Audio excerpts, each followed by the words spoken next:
Politie Venray heeft een nieuwe wijkagent. Sinds afgelopen week is Anthony van Baal werkzaam in de gemeente. Van Baal vervangt hiermee Patricia Impelmans. Reden was het samensmelten van de politieregio's Peel en Maas en Horst aan de Maas. De nieuwe wijkagent was werkzaam in Peel en Maas, maar was tevens raadslid in Horst. Hierdoor kon Van Baal zijn politiefunctie in Peel en Maas niet meer uitoefenen. Anthony vroeg Patricia Impelmans om te ruilen en zij ging daarmee akkoord. Een behoorlijke verandering voor de nieuwe wijkagent. Ja, heel ander gebied. Dit is meer wijken en daar waren meer dorpen. En aan de andere kant heb ik altijd geroepen, wijkagent, dat kom je toch ongeveer overal dezelfde problematiek tegen. Anthony van Baal is zaterdag begonnen in Venray. Hij wordt wijkagent in Venray West. Kent u het gebied al een beetje? Ik heb een korte introductie gehad met collega Patricia Impelmans. Zij heeft mij inderdaad rondgeleid. Ik ben zaterdag door de wijk gaan lopen, afgelopen zaterdagnacht. En ik woon in Tienray, niet zo ver weg. Ik ga ook hier naar de stad. Dus Venray is me niet geheel onbekend. Maar ik moet nog wel even uitzoeken als er straten voorbij komen. Hoort dit op mijn gebied of is dit jullie gebied? Ik moet nog wel mijn collega wijkagenten aanspreken welke straten bij mijn gebied horen. Wat verwacht u van het gebied en van Venray?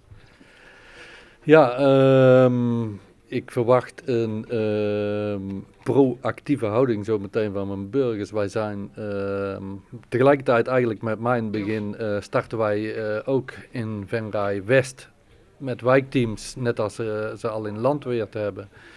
En, dus wij gaan zo meteen met mijn ketenpartners van de gemeente, van GGZ enzovoort, gaan wij al aan de slag. Om de bewoners actief mee te laten denken wat men wil in de wijk. Dus ik verwacht heel veel samen te gaan werken met mijn bewoners in West. En om de bewoners zo goed mogelijk te leren kennen, probeert de wijkagent zoveel mogelijk in de wijk aanwezig te zijn. Vincent van Gogh heeft vandaag een polysuïcidepreventie geopend. Het is hiermee de eerste polysuïcidepreventie van Nederland. Op dit moment doen er per jaar ongeveer zo'n 100.000 mensen in Nederland een suïcidepoging. Vanaf 2008 is het aantal zelfmoordpogingen in Nederland met 30% gestegen. In Limburg is er sprake van een kleine daling, maar de cijfers blijven zorgwekkend. Reden voor de regio Noord-Limburg om een polysuïcidepreventie op te richten. Om snel de juiste hulp te bieden aan een patiënt na een poging en zorg te beperken tot een vaste hulpverlener.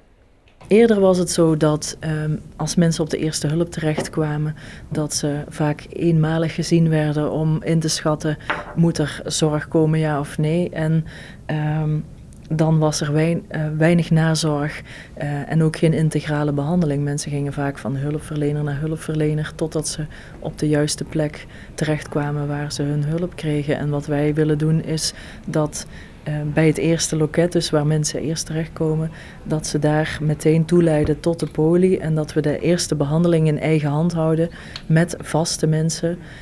Omdat uit onderzoek gebleken is dat de overgangsmomenten van hulpverlener naar hulpverlener of van plek naar plek juist risicomomenten zijn. En dat het contact en de binding met de hulpverlener ook juist belangrijk is. Dus je wil ook niet dat ze dan 10 keer met een andere hulpverlener aan de slag moeten. In 2012 had bij 1753 mensen een zelfmoordpoging een fatale afloop.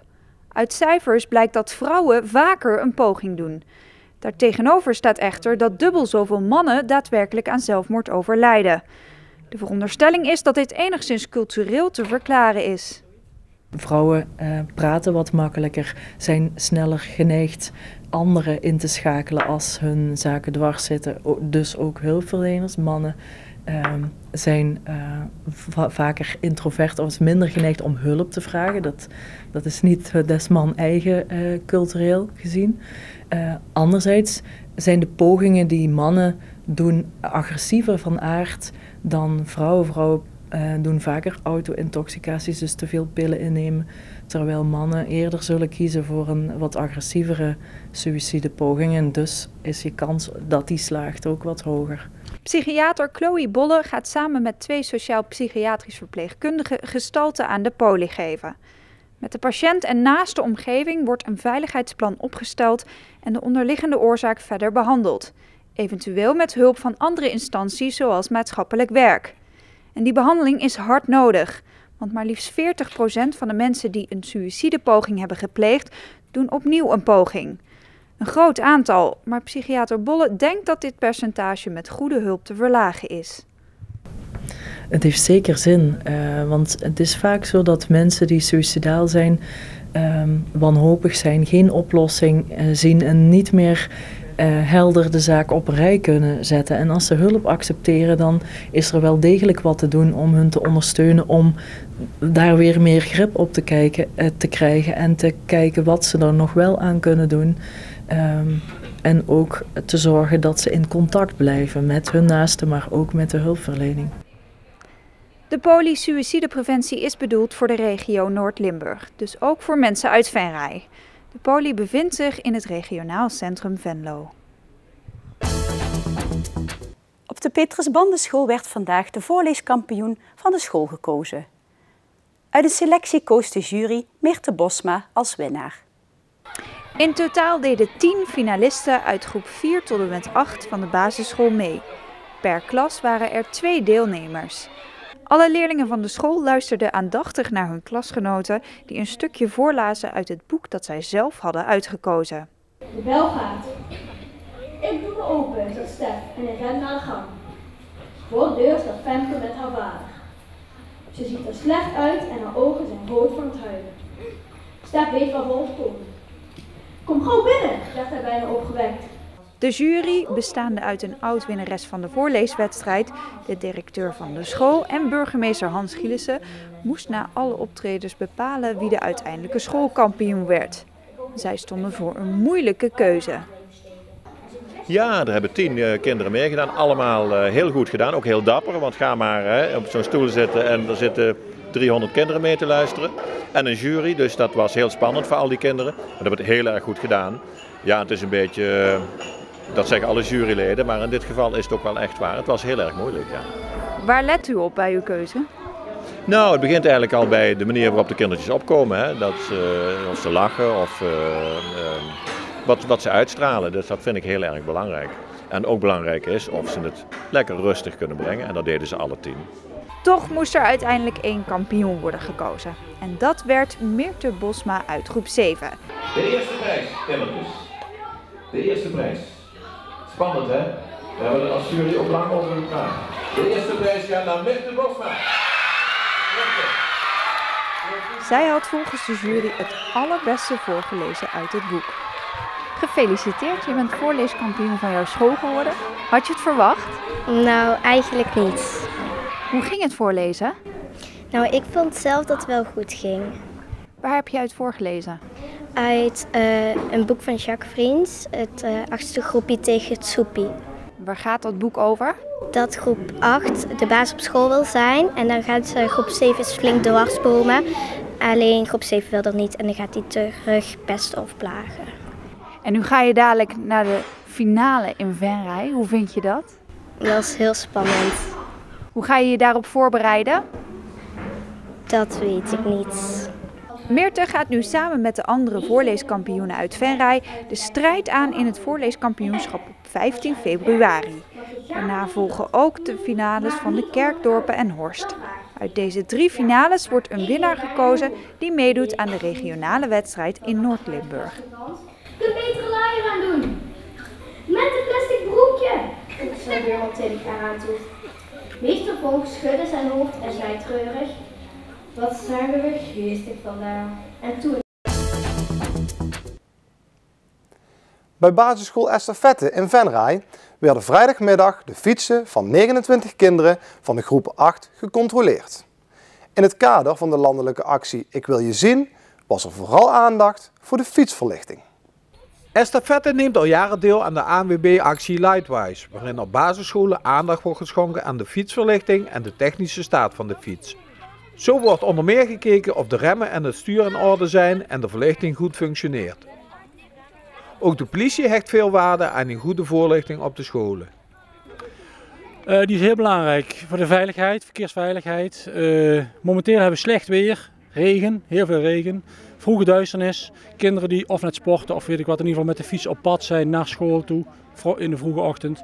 Dan is het belangrijk dat ze goede verlichting hebben, dat ze gezien worden. Dus laat je zien. De weggebruikers, met name de automobilisten, die hebben het ook wel eens geregeld dat ze de condens niet goed in de auto, dat niet goed functioneert. Dat ze minder zicht hebben. Dat is natuurlijk verantwoordelijk voor de bestuurder van de auto. En daardoor is de fietser die al een zwakke deelnemer is in het verkeer, dat nog extra. Dat ze misschien niet goed gezien wordt. Dus daarom is het heel belangrijk dat ze heel goede verlichting hebben. Helaas zijn er nog steeds te veel verkeersslachtoffers, vooral onder jongeren, te betreuren. De cijfers heb ik niet, maar die vallen er zeker nog heel veel. En het is ook met name de jongere jeugd die daar dan helaas het slachtoffer van is. Dus daar leggen we ook echt de nadruk op. Dat is niet alleen bij deze schoolkinderen, maar ook met name het uitgaansleven. Waar vaker misschien ook nog met alcohol eventueel in het spel is.